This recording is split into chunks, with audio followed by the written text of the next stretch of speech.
বিসমিল্লাহির রহমানির রহিম। আসসালামু আলাইকুম প্রিয় দর্শক, যেখান থেকে আজকের ভিডিওটি দেখছেন অসংখ্য ধন্যবাদ সবাইকে। আজকে আমি খুব মজাদার ঝটপট একটি পুডিং তৈরি করে দেখাবো। তো প্রথমে আমি এখানে 4টি ডিম ভেঙে নিচ্ছি, দেখতেই পাচ্ছেন খুব সুন্দর করে।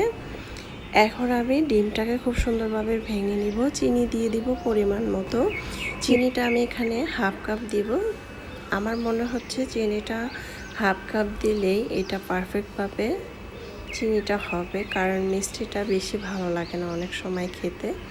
তাই আমি এখানে হাফ কাপ চিনি দিয়ে সুন্দর করে আমি এটাকে ভেঙে নিচ্ছি। একটু পরিমাণ 1 চিমটির মতো লবণ দিয়ে দিলাম। যারা মিষ্টিতে লবণ খান না তারা লবণটা স্কিপ করতে পারেন, আর লবণটা দিলে চিনিটা পারফেক্টভাবে হবে। তা আমার কিন্তু খুব সুন্দরভাবে ভাঙা হয়ে গিয়েছে। এখন আমি একটি ছাঁকনি দিয়ে ছেঁকে নেব।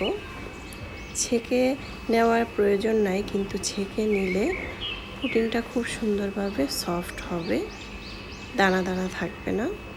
তা আমার কিন্তু খুব সুন্দরভাবে ছাঁকা হয়ে গিয়েছে। এখন আমি আরেকটি আয়োজনে চলে যাচ্ছি। আরেকটি বাটিতে আমি দুধ নিয়ে নিচ্ছি। এখানে প্রায় 2 কাপের মতো। 2 কাপের থেকে একটু পরিমাণ কম আছে। এটা আমি জাল করে ঠান্ডা করে নিয়েছি। এখন আমি ডিমের মিক্সটনটা দুধের মধ্যে দিয়ে দিচ্ছি, দিয়ে খুব সুন্দরভাবে এটাকে মিক্স করে নিয়েছি। আমার কিন্তু খুব সুন্দরভাবে মিক্স করা হয়ে গিয়েছে। এখন আমি এরকম একটি বাটি নিয়েছি।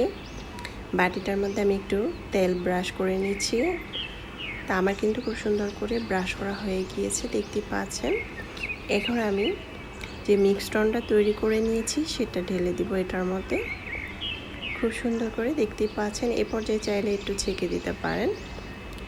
তারপরে আমি এটা ঢাকনাটাকে লাগিয়ে দিব। লাগিয়ে আগে থেকে চুলায় আমি প্যান বসিয়ে পানি দিয়ে দিলাম পরিমাণ মতো। এরকম একটি স্ট্যান্ড দিয়ে এটার মধ্যে দিয়ে দিলাম পানিটা হালকা গরম করে। তারপরে আমি এটা ঢাকনা দিয়ে ঢেকে রাখবো প্রায় 30 থেকে 35 মিনিটের মতো। আর ঢাকনাটার ফুটাটা বন্ধ করে দিব। প্রথমে চুলার আঁচটাকে বাড়িয়ে তারপরে চুলার আঁচটাকে কমিয়ে দিব। তারপরে আমি এটা নামিয়ে ঠান্ডা করে নিয়েছি, দেখতেই পাচ্ছেন। খুব সুন্দরভাবে কিন্তু এটা হয়ে গিয়েছে। এখন আমি এটা পরিবেশন করে দেখাবো।